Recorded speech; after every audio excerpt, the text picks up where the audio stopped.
Ambassador Threlex's crystalline form trembled as the emergency alert shattered the serenity of the Grand Concordat chamber. 17 holographic representatives of the galaxy's most advanced species flickered in their projections as the catastrophic news arrived.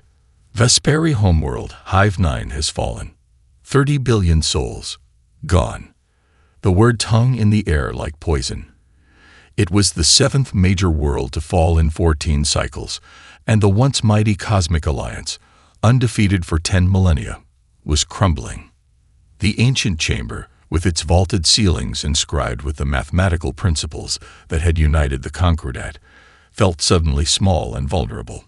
Concordat ships, marvels of technology that had inspired awe throughout known space, were being swatted aside like insects.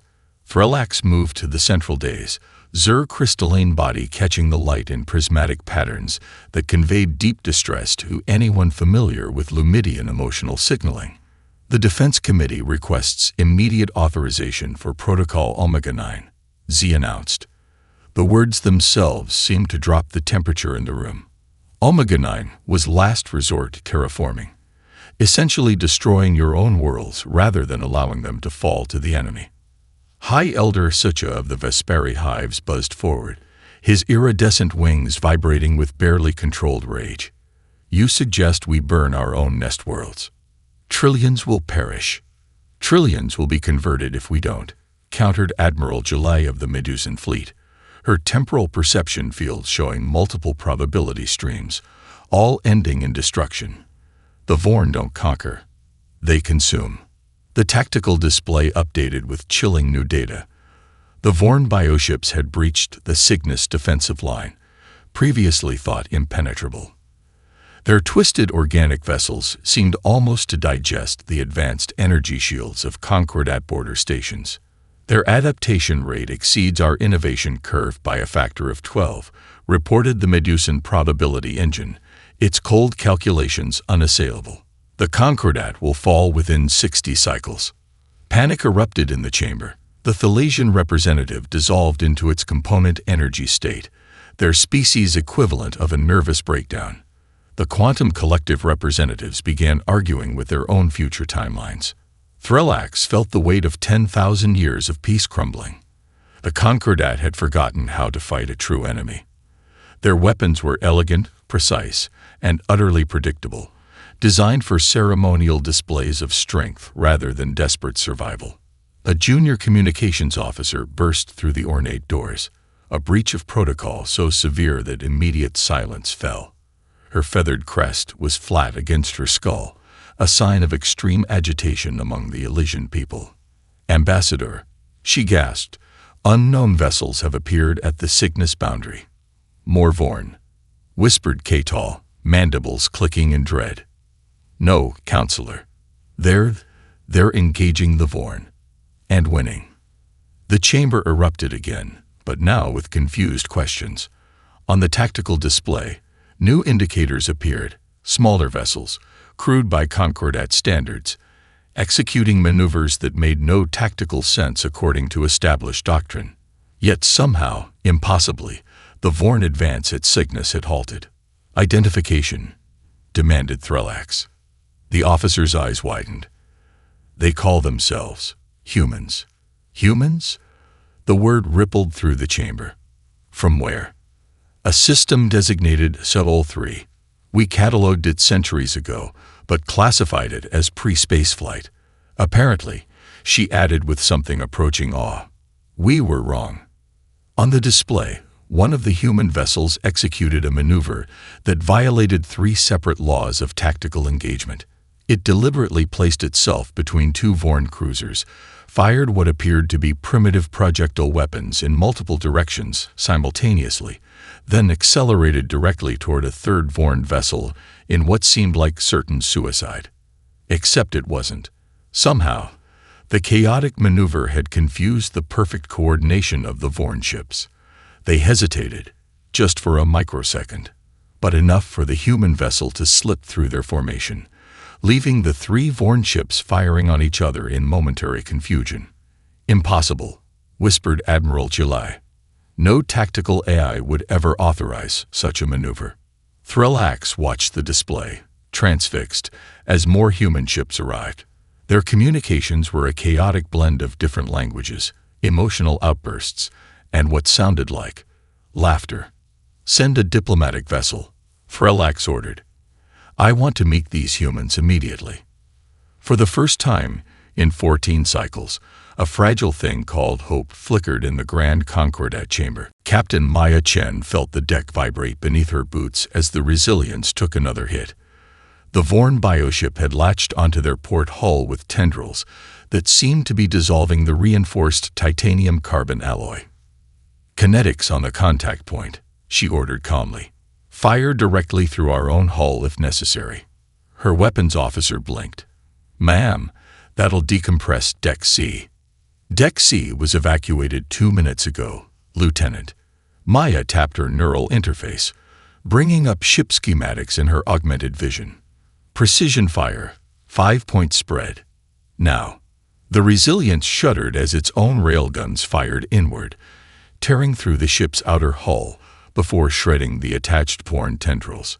Emergency containment fields snapped into place as atmosphere vented explosively into space, taking chunks of writhing alien biomatter with it. "Unconventional, but effective," noted her XO, Commander Amir Singh, a hint of admiration in his voice. "The Vorn targeting algorithms don't account for self-damage as a tactical option."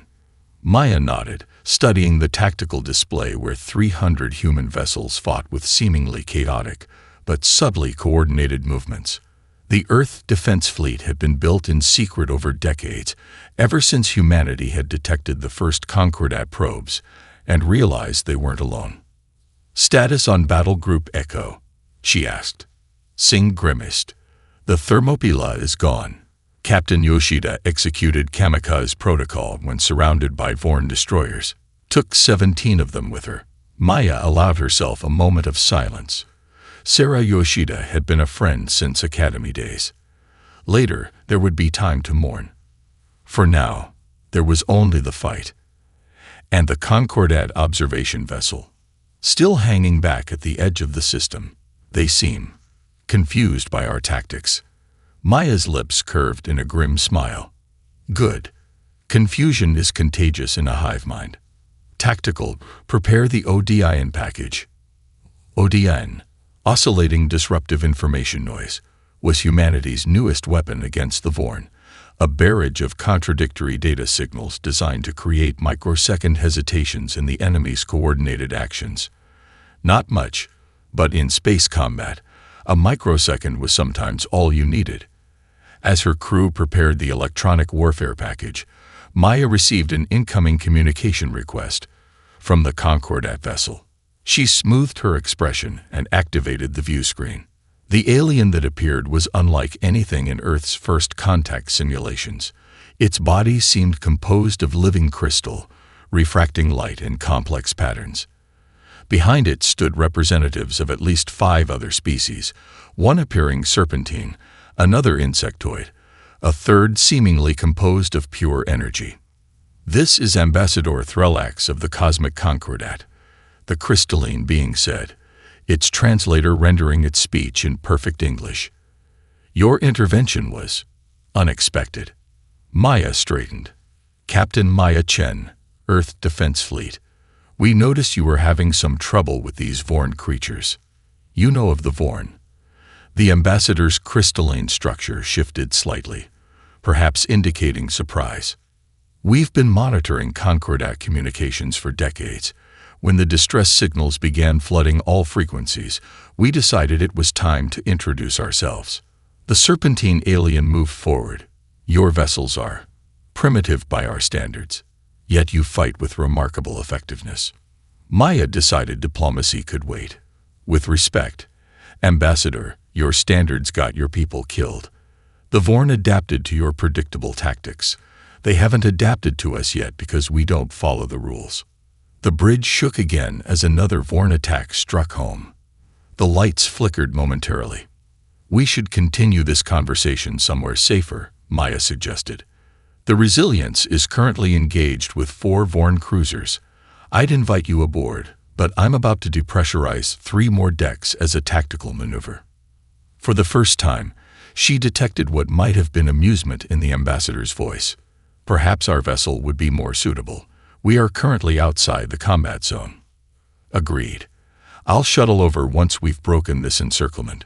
Maya glanced at the tactical display. Should take about 6 minutes. Your confidence is remarkable, observed the insectoid alien. Not confidence. Necessity. Maya nodded to her weapons officer. Execute ODIN protocol, then full burn on my mark. She looked back at the screen, where the Concordat representatives watched with a mixture of confusion and growing interest. We look forward to a productive discussion. Ambassadors. Right after I show these Vorn how humans say hello. The screen went dark as Maya turned her full attention to the battle. It was time to make an impression, not just on the Vorn, but on the Concordat as well. Humanity's introduction to galactic politics would be written in fire and maneuvers no algorithm could predict. The shuttle bay of the Concordat diplomatic vessel, harmonic equation, dwarfed Maya's transport. Sleek alien architecture flowed in mathematically perfect curves, making the human craft look like a crude stone axe among surgical instruments. Maya stepped onto the pristine deck, accompanied by Commander Singh and Dr. Elena Rodriguez, Earth's foremost xenobiologist. A delegation of Concordat representatives awaited them, each alien more bizarre than the next. Your tactics defy conventional analysis, stated Admiral Claverian without preamble. The Medusan's form rippled with temporal distortion fields, suggesting he was simultaneously observing past, present, and potential futures. Our combat algorithms reject them as suicidal, yet you prevail. Maya smiled. That's exactly why we prevail, Admiral. The Vorn can't predict what their algorithms classify as irrational. Ambassador Threllax led them to a chamber where a three-dimensional tactical display showed the ongoing battle at Proxima Centauri. Human ships darted through Vorn formations in patterns that seemed random to the untrained eye. Each of your captains operates independently, asked a Lumidian scientist, her crystalline appendages gesturing at the display. Without central tactical coordination. We have strategic objectives, Maya explained, but individual captains have full authority to achieve those objectives however they see fit. Some are aggressive, others defensive. Some favor direct approaches, others deception. Inefficient, stated a Vesperi tactician, mandibles clicking. Unpredictable, countered Maya. And against a hive mind, unpredictability is our greatest weapon. The tactical display shifted to show Commander Jackson's boarding team breaching a Vorn vessel, a move that clearly shocked the Concordat observers. You send your people inside enemy bioships. Ambassador Threllax's crystalline structure pulsed with what Dr. Rodriguez quietly identified as the Lumidian equivalent of horror. We need to understand our enemy, Maya replied. Firing from a distance teaches us nothing about their biology, their weaknesses, their true nature.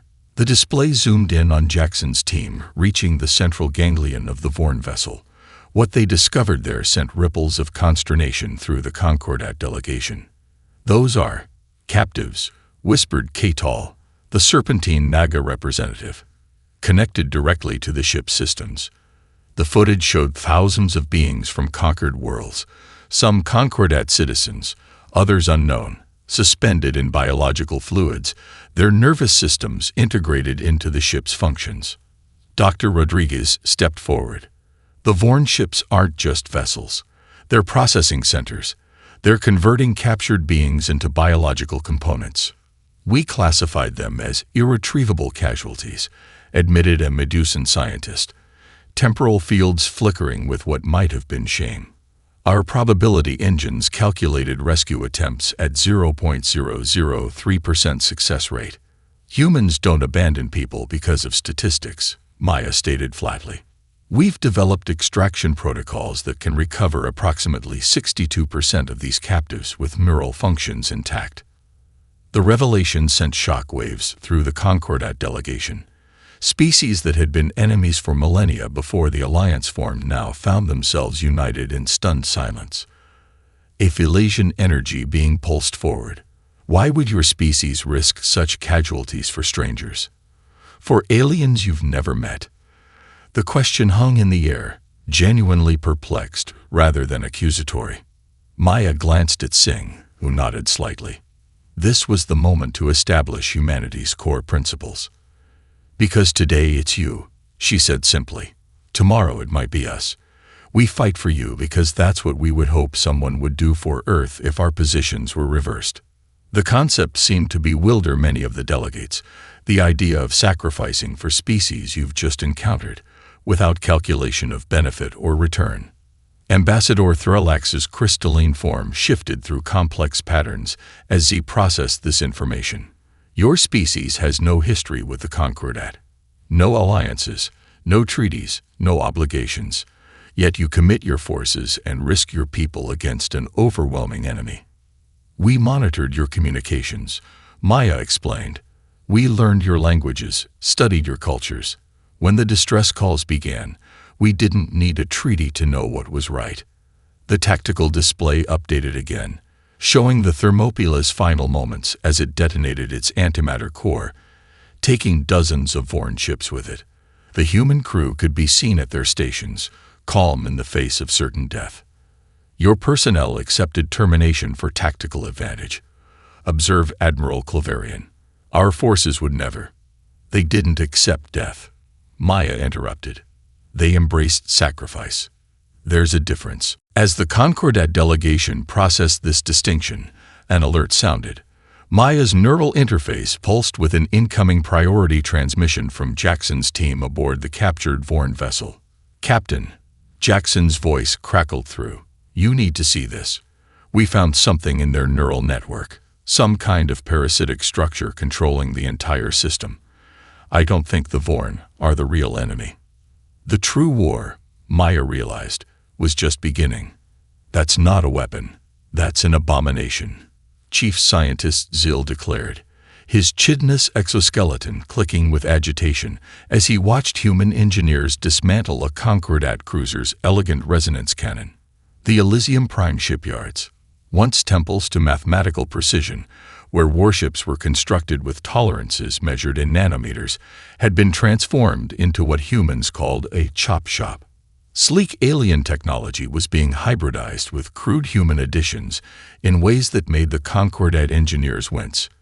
Dr. Amara Okafor ignored the Vesperi scientists' protests as she calibrated what she dubbed the Scatterlance, a modified version of the Concordat's primary weapon that sacrificed precision for unpredictability.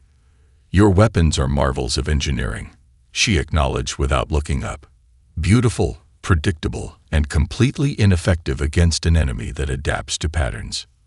Nearby, a team of human engineers was retrofitting a Lumidian crystal drive with what appeared to be primitive nuclear fission technology. The Lumidian overseer's crystalline form vibrated with frequencies that the human translators rendered as profound distress. You're introducing radioactive elements to a zero-point energy system. The Lumidian protested. The contamination will create unpredictable energy signatures that the Vorn can't catalog and counter, finished the human engineer, a woman with intricate tattoos covering her arms. Exactly. Across the vast shipyard, hundreds of similar scenes played out as humanity's approach to warfare, messy, adaptive, and ruthlessly practical, collided with the Concordat's millennia of refined, elegant military doctrine. At the center of this controlled chaos, Maya Chen hosted what she had termed an unconventional warfare summit. Instead of military strategists, she had assembled evolutionary biologists, game theorists, viral marketing experts, and even professional gamblers from Earth. The key insight, explained Dr. Jensen, a human behavioral psychologist, is that the Vorn operate as a perfect hive mind with distributed intelligence, but they've never encountered truly individualistic thinking before. On the holographic display, neural scans from the captured Vorn ship revealed the parasitic structures Jackson's team had discovered, organisms that Dr. Rodriguez had named overminds for their function in controlling the Vorn's natural hive consciousness. These parasites evolved to control collective consciousness species, Rodriguez explained to the assembled Concordat representatives. They're exceptionally good at predicting and manipulating pattern-based thought, which is why they counter Concordat tactics so effectively. Maya added, your species think in harmonious, logical patterns, exactly what the Overmans evolved to dominate. A Medusan chronostrategist rippled forward, his temporal fields condensing in what seemed to be concentration. And humans do not think in patterns. Oh, we absolutely do, laughed Professor Takahashi, the human game theorist. But our patterns are riddled with contradictions. We simultaneously hold opposing ideas. We use fuzzy logic. We deliberately introduce randomness into decision-making. To demonstrate, Takahashi set up a simple game where Concordat representatives tried to predict human choices between three options. Despite using their most sophisticated probability engines, the aliens consistently failed to predict human decisions above chance levels. You're introducing noise into your own cognitive processes, realized the Medusan, temporal fields flickering with what might have been revelation, deliberately sabotaging optimal decision-making. We call it keeping them guessing. Maya smiled. And it works. Meanwhile, Dr. Jensen's psychological warfare team had made their own breakthrough. By analyzing Vorn communication patterns, they discovered the hive mind was vulnerable to certain acoustic and mathematical structures the humans interpreted as emotionally complex. We're going to broadcast Beethoven's Ninth Symphony directly into their communication channels, Jensen explained to the skeptical Concordat Council. The emotional complexity creates what we call cognitive dissonance in their group mind. Music as a weapon, scoffed a Vesperi commander. Not the music itself, clarified Jensen. The emotional contradictions within it, joy and sorrow intertwined, triumph emerging from struggle. Concepts the overmind parasites can't process effectively because they evolved to manipulate singular emotional states, primarily fear. As the briefing concluded, Ambassador Threllax approached Maya privately. The Lumidian's crystalline form had adapted over the past weeks, developing new facets that allowed for more nuanced communication with humans. Your species is introducing chaos into the Concordat, Z observed, the crystalline patterns shifting in complex ways. Our council is divided. Some believe this disruption will destroy us even if we defeat the Vorn. Maya studied the ambassador, noting the subtle indicators Dr. Rodriguez had identified as Lumidian uncertainty. Chaos isn't the enemy, Ambassador, she said quietly. Stagnation is. The Concordat grew too predictable. That's why the Vorn targeted you first. And what prevents these overmans from adapting to human unpredictability? Threllax asked. Maya's smile was grim but confident. Because we're already adapting to their adaptations. That's what humans do best. We change faster than our enemies can predict. In the shipyard around them, the future of the war was taking shape, a hybrid of elegant alien technology and human improvisation, neither fully one nor the other, but something new and unpredictable, just as Maya had intended. Nexus VI loomed in the view screen, a once verdant world now encased in pulsing biomechanical growths. The Vorn had transformed it into a staging area for their fleets, its surface crawling with processing facilities where captured beings were converted into biological components. Captain Devi Sharma of the stealth frigate Nightshade studied the sensor readings with narrowed eyes. Perimeter defenses are heavier than intel suggested, she noted to her XO. They've adapted after our last 3 raids. The Nightshade, a vessel designed for missions that officially didn't exist, hung in the shadow of a small moon, its advanced stealth systems rendering it virtually undetectable. Aboard the ship, 12 Shadowkin infiltrators and a squad of human special forces prepared for what Mission Control had dubbed Operation Wildcard. The dissonance virus is prepped and ready, reported Lieutenant Kwan, the team's cyber warfare specialist. The device he indicated, no larger than a human palm, contained the combined work of 17 species, human music theory algorithms, Lumidian crystal harmonics, and Medusan temporal mathematics, all wrapped in a package designed to create maximum disruption in the Vorn hive mind. "Remember," Sharma told her team, "we need 14 minutes of disruption. After that, either we've won or we're dead." Kizan, the Shadowkin lieutenant, shifted her skin tone nervously, the chameleon-like ability of her species making her blend partially with the bulkhead behind her. "The simulations only gave us a 27% chance of success," she noted. Sharma grinned. "Then we're already exceeding expectations by showing up." The insertion began precisely as the Vorn communications grid cycled to its secondary processors, a 3-second window of reduced efficiency that human analysts had identified after studying captured data cores. The Nightshade skimmed the upper atmosphere, deploying drop pods containing the infiltration team. Disaster struck as Sergeant Ortiz's pod hit unexpected atmospheric turbulence.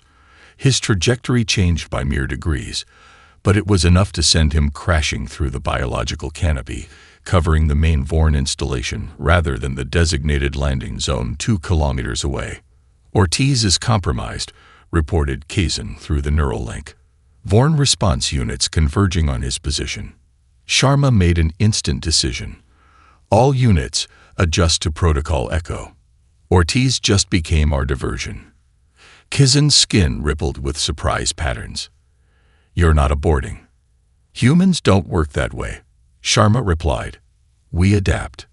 While Vorn drones swarmed toward Ortiz's position, Sharma and Kizan used the distraction to infiltrate the central node, the primary neural hub connecting this world to the wider Vorn network. What they found inside stopped even the battle-hardened captain in her tracks. The chamber pulsed with sickly bioluminescence, revealing thousands of beings suspended in nutrient fluid. Concordat citizens and other species, their nervous systems wired directly into the facility's functions. Their eyes were open but unseeing, their bodies atrophied from long immobility. "They're using them as processing nodes," whispered Kazan, her skin blanching to pale white. A Shadowkin expression of horror. "Their consciousness, their suffering. It's powering the hive mind." Most disturbing were the circular organs attached to each captive's brain stem, parasitic structures that pulsed in perfect synchronization. "Overminds," Sharma identified, remembering Dr. Rodriguez's briefings. "They're feeding on neural energy, specifically the energy generated by fear and pain." As Quan worked to establish a connection to the system, Sharma studied the captives, noting details missing from the intelligence briefings. Each victim showed signs of neural degradation around the parasite attachment point, evidence that the overminds weren't merely controlling them but consuming them. "This isn't sustainable," she realized. "They're burning through sentient beings as fuel." Quan's voice interrupted her thoughts. "Connection established, but there's a problem. The security protocols are more advanced than our simulations. Standard upload approach won't work." Sharma processed this setback in seconds. "What about a direct neural interface?" "Theoretically possible, but..." Quan hesitated. "The backlash would likely cause permanent neural damage to whoever connects." Sharma unstrapped the compact neural interface from her tactical vest.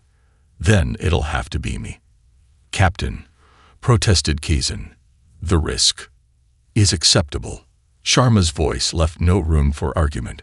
"I've received Lumidian mental shielding training. I have the best chance of surviving."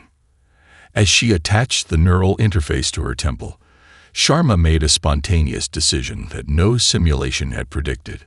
Instead of simply uploading the dissonance virus, she added a personal component. She connected her emotional centers directly to the transmission. The effect was immediate and unexpected. As her consciousness touched the Vorn network, she experienced a cascade of alien sensations, billions of minds connected in perfect, terrifying harmony, all controlled by the pulsing overmind parasites. But instead of being overwhelmed, Sharma projected a single human concept the overminds had never encountered in their millennia of consuming sentient minds: forgiveness.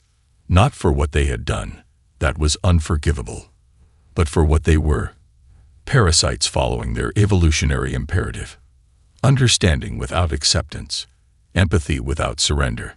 The cognitive dissonance of this complex emotional state created a pathway through the Overmind's defenses that no algorithm could have calculated. The dissonance virus cascaded through the system, carried on waves of Sharma's consciousness. Throughout the Nexus system, Vorn ships suddenly moved erratically, firing on each other in confusion as their perfect coordination shattered. The last thing Sharma saw before losing consciousness was Kizen's face, her alien features showing an emotion that transcended species differences: hope. In orbit above, Operation Wildcard entered its final phase as the combined human Concordat fleet struck with everything they had. By the time the Vorn recovered from the dissonance virus, Nexus VI was lost to them.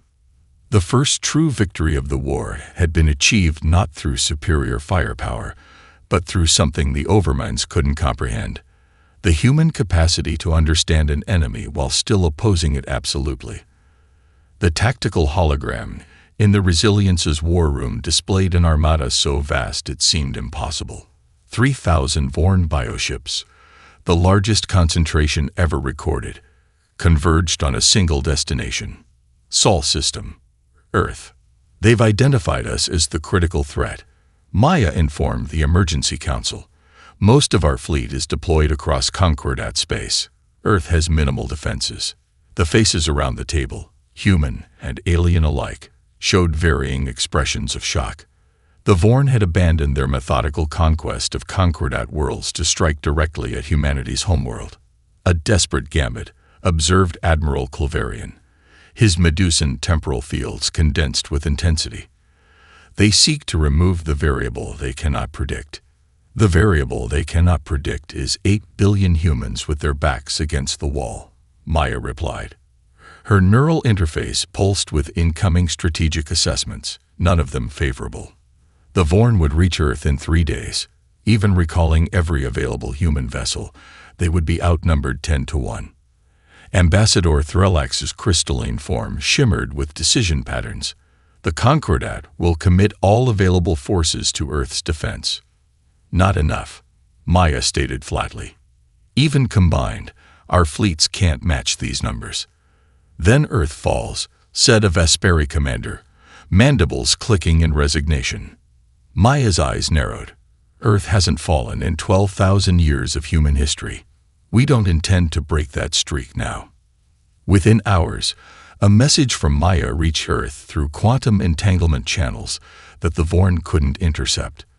What followed was unprecedented in galactic history: a complete disclosure of the alien threat to Earth's entire population, accompanied by a call for civilian innovation. The response transformed human civilization overnight. In Mumbai, 17-year-old programming prodigy Aditya Shah abandoned his university entrance exams to lead a team of hackers reprogramming Earth's satellite network. Commercial communications arrays were converted into electronic warfare platforms, while retired military satellites were repurposed as orbital mines. In Rio de Janeiro, retired naval engineers worked frantically to retrofit oil platforms with electromagnetic pulse generators. When government officials questioned their jury-rigged designs, Chief Engineer Carolina Mendez replied simply, "It doesn't need to work forever. It just needs to work once." In Nairobi, university students repurposed weather control systems to create atmospheric interference patterns designed to disrupt foreign sensors. The modifications voided the equipment warranties and would eventually destroy the delicate machinery.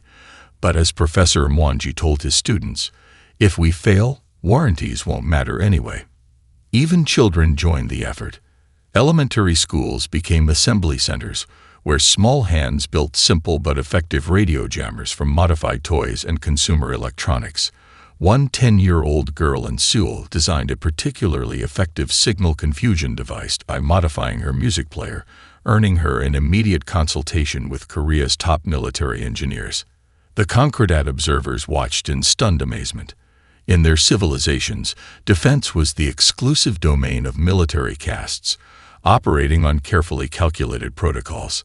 The sight of an entire species, from grandmothers to schoolchildren, spontaneously reorganizing to confront an existential threat was entirely alien to them. They function as individuals, yet coordinate without central command, marveled a Lumidian scientist.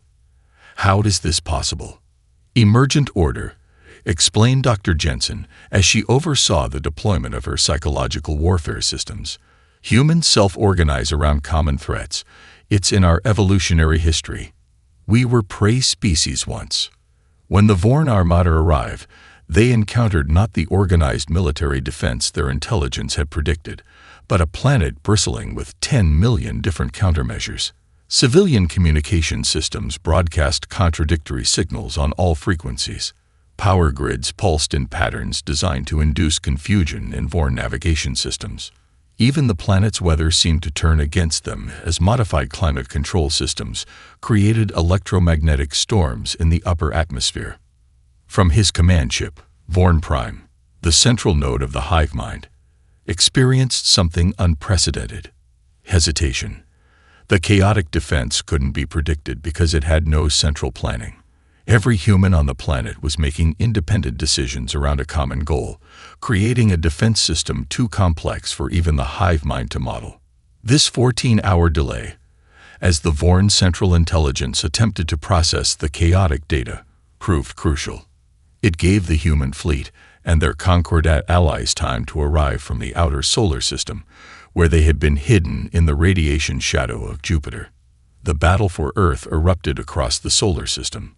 Vorn bioships penetrated the atmosphere, landing in major cities where they encountered not just military forces, but civilians wielding improvised weapons. The oceans boiled with conflict as submarine-launched missiles struck Vorn vessels from below. In orbit, Maya Chen's resilience led a desperate charge toward the Vorn command vessel, sustaining catastrophic damage with each passing moment. "We won't survive this," her XO warned as hull breach warnings flashed across every display. "Maybe not," Maya answered, her hand steady on the tactical controls despite the blood trickling from a gash on her forehead. "But neither will they." As the resilience approached its target, Maya activated what she had designated Protocol Omega, a last resort plan known only to her inner circle. The ship's quantum entanglement communicator sent precise coordinates to the civilian defense network on Earth. The response was immediate and overwhelming. Thousands of amateur radio operators worldwide simultaneously transmitted the same signal, a modified version of Bach's Toccata and Fugue, carrying an embedded mathematical sequence developed by Dr. Jensen's team. The signal targeted the specific frequency of Vorn Prime's neural network. For 9 crucial seconds, the Vorn Prime experienced something it had never known in millennia of existence: individuality. The sudden isolation from the hive mind, however brief, was so alien to its existence that its entire command structure froze in shock. In that brief window of vulnerability, Maya directed the Resilience's remaining power to weapons.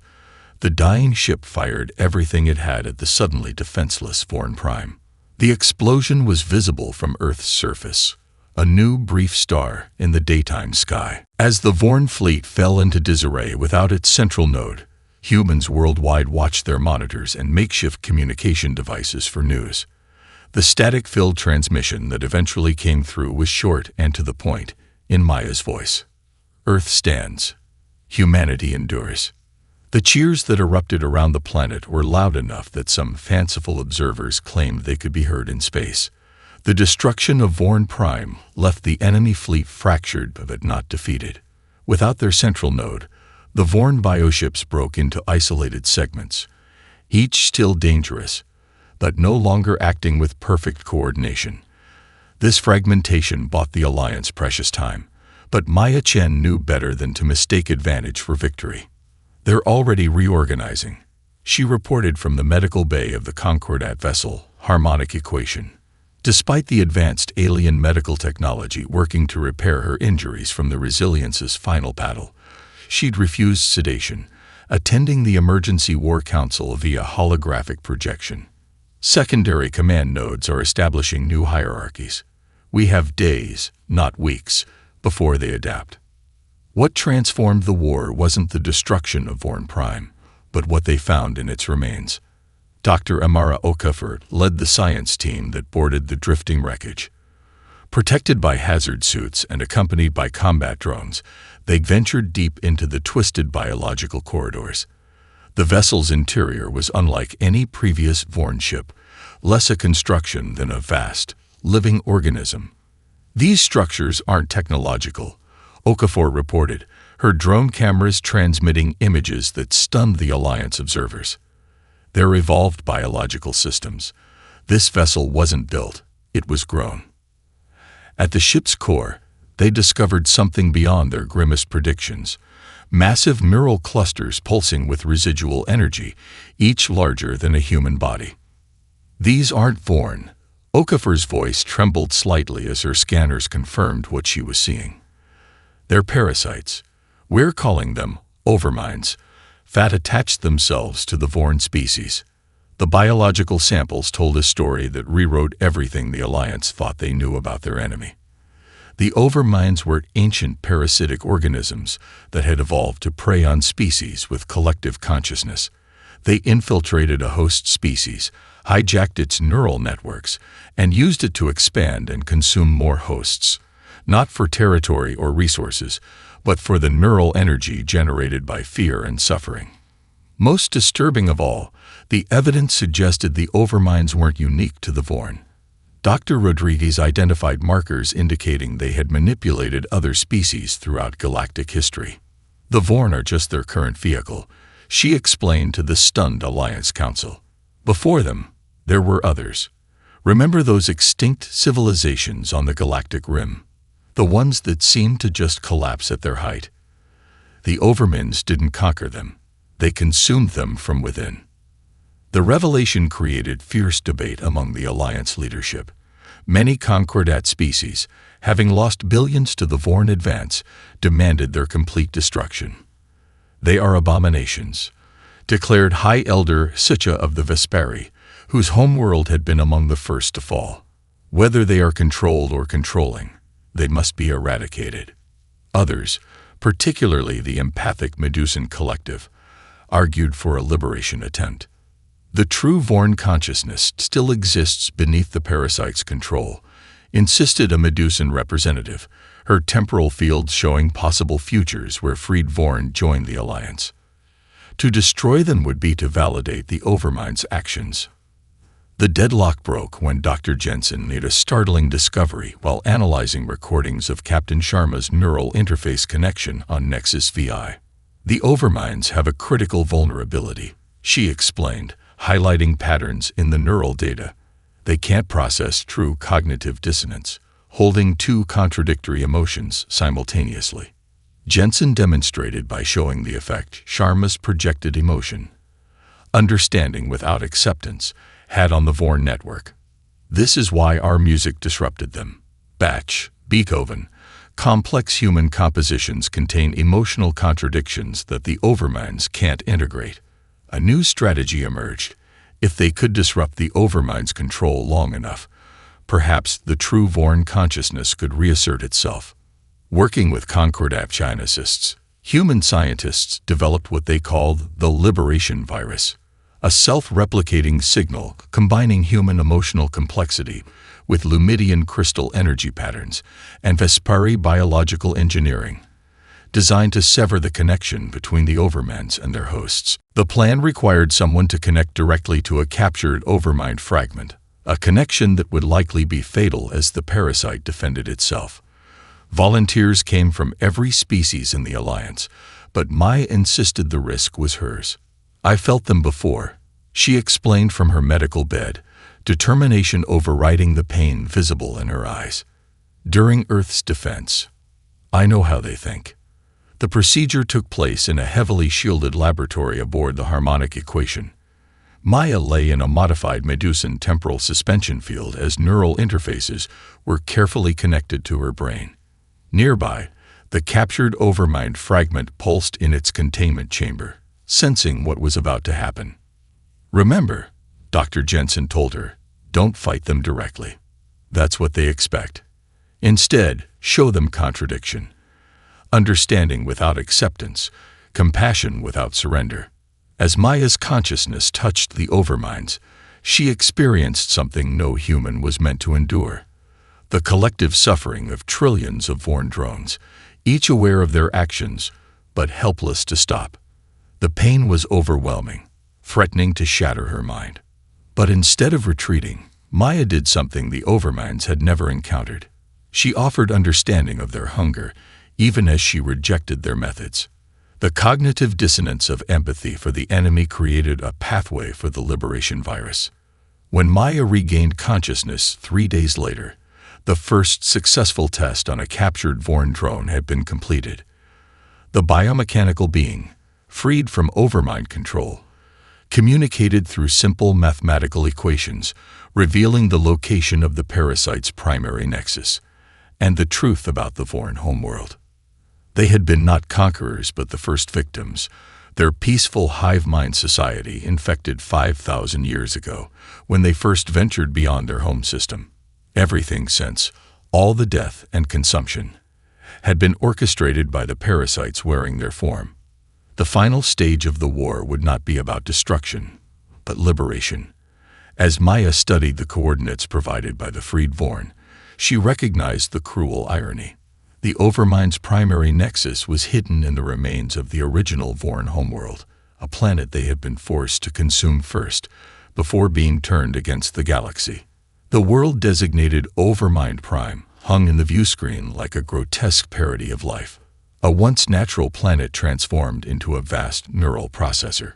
Its surface was covered with pulsing organic structures that formed intricate, recursive patterns visible even from orbit. The original Vorn homeworld, Maya whispered, her voice still rough from the neural damage sustained during her connection with the Overmind fragment, or what's left of it. The combined Alliance fleet, the largest military force assembled in galactic history, maintained position at the edge of the system. The final battle would not be won through conventional warfare. Victory required something more subtle. Liberation rather than destruction. Maya, still recovering from neural damage, insisted on leading the strike team despite medical objections.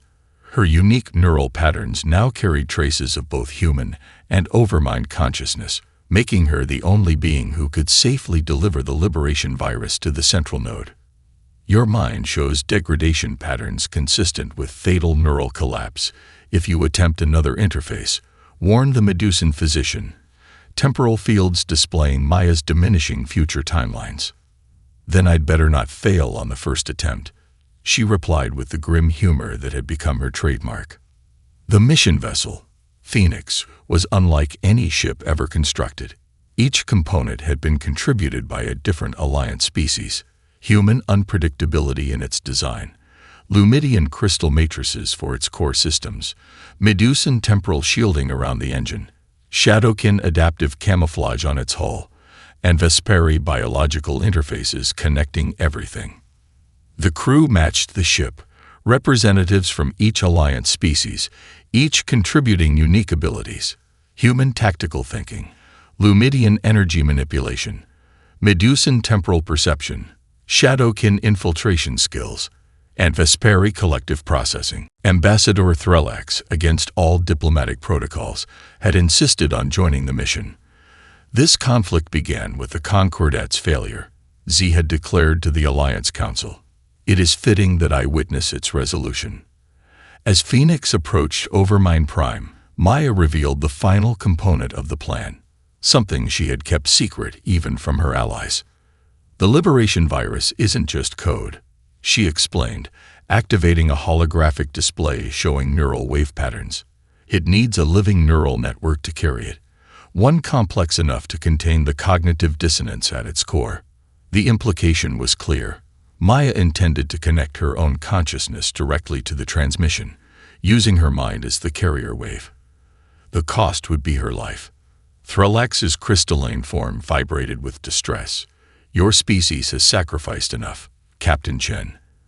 There must be another way." "There isn't," Maya said simply. "Human brains are uniquely suited to this task because of our contradictory nature. We need someone who's touched the overmind consciousness, but remained human. That's me. But Threlax made a counter-proposal that stunned the crew. The Lumidian form can store neural patterns temporarily, Z explained, protective facets sliding away to reveal the crystalline core of Zur being. I can serve as a buffer, diluting the fatal backlash. What Threlax didn't say, but everyone understood, was that such a connection would likely shatter Zur crystalline form beyond recovery. The infiltration of Overmind Prime revealed horrors beyond imagination. The strike team fought their way through biological defenses, not automated systems but living beings from countless species, their bodies and minds twisted into guardians for the parasites that control them. At the planet's core, they discovered the true nature of the Overminds. Not a species but a biological machine designed eons ago by a civilization so ancient even the Concordat had no records of them. The parasites were artificial organisms created as weapons in a war so old that only the weapons themselves remained. And at the very center was the original Vorn species, beautiful, graceful beings with iridescent exoskeletons and delicate tendrils. They had been a peaceful collective consciousness, the first victims of the weapon that would use their forms to consume countless worlds. "They're still alive," whispered Kazan, the Shadowkin infiltrator, her skin shifting through patterns of awe and horror. After 5,000 years. As the Alliance forces fought a desperate holding action in orbit, Maya and Threlax reached the central chamber, a vast biological processor, where the primary Overmind cluster interfaced with the captured Vorn consciousness. The Overminds, sensing their intent, launched a psychic assault that overwhelmed their defenses. In the chaos, Threlax was fatally wounded, Zur crystalline form cracking as a defensive tendril smashed through their cover. Maya dragged the ambassador to the central transmission node, ignoring the warnings from her neural interface, showing her own brain functions destabilizing under the Overmind's attack. With dying strength, she connected herself to the node, cradling Threlax's fracturing form against the interface point. But instead of simply uploading the liberation virus as planned, Maya did something unexpected. She sang a simple human lullaby her mother had taught her, carrying emotional complexities no algorithm could replicate: love and sorrow, hope and resignation, strength and vulnerability. The song flowed through her neural connection, amplified by Threlax's crystalline resonance, carrying the liberation virus on waves of music that grew more complex as freed Vorn consciousness began adding their own harmonies to the transmission. Across the galaxy, Vorn ships suddenly went dormant as the parasitic control severed, leaving the true Vorn consciousness to reassert itself. The Overminds, unable to process the complexity of the emotional transmission, lost their hold on their hosts for critical moments, long enough for the liberation virus to permanently sever the connection. The backlash of the disconnecting Overminds threw Maya into neural shock. Her last conscious thought was a feeling of falling as Threlax's shattered form collapsed around her. When Maya regained consciousness weeks later, she found herself in a regeneration chamber unlike any human or Concordat design. The surfaces pulsed with gentle bioluminescence, and the atmosphere carried subtle harmonics that seemed to strengthen her healing body. Virath, spokesperson for the freed Vorn, explained that she was aboard a Vorn bioship, now controlled by its true creators rather than the parasites that had hijacked them. "We have collected the fragments of Ambassador Threlax," Virath communicated through a translator that converted the Vorn's complex harmonics to human speech. In Lumidian biology, such fragments can be regrown if properly nurtured. Most surprising of all, Maya discovered that both she and Threlax would live, forever changed by their connection to the Overminds and to each other, but survivors nonetheless. 1 year later, at the first conclave of the new Cosmic Alliance, Maya, now bearing neural implants that maintained her damaged brain functions, but permanently linked her to aspects of the Vorn collective consciousness, watched as representatives from the original Concordat, humanity, and the liberated Vorn signed the Treaty of New Beginnings. Ambassador Threlax, partially regrown and supported by a human-designed exoskeleton, addressed the assembly with crystalline patterns that the translator rendered into words of profound meaning. We thought ourselves the pinnacle of evolution, orderly, logical, advanced. We were stagnating in our perfection. Humanity taught us that strength lies not in flawless execution of established patterns, but in the beautiful chaos of adaptation. Maya, still adjusting to the strange dual nature of her consciousness, both individual and connected to the Vorn network, felt a profound understanding of the galaxy's true nature. The universe is too vast and strange for any single approach to prevail, she told the assembled delegates. The Overmans nearly conquered us all because they enforced absolute uniformity. We prevailed because we embraced our differences, finding strength in diversity rather than conformity. As the ceremony concluded, the Vorn representatives demonstrated their species' true nature for the first time in 5 millennia, a hauntingly beautiful harmonic resonance that rippled through the chamber, carrying emotional nuances no single species could fully comprehend alone. In that moment, Maya understood that humanity's greatest contribution hadn't been their technology or tactics, but something far more precious. The radical idea that cooperation didn't require conformity. That true strength came from combining different perspectives into a greater whole. The galaxy would never be the same, and neither would humanity. The end.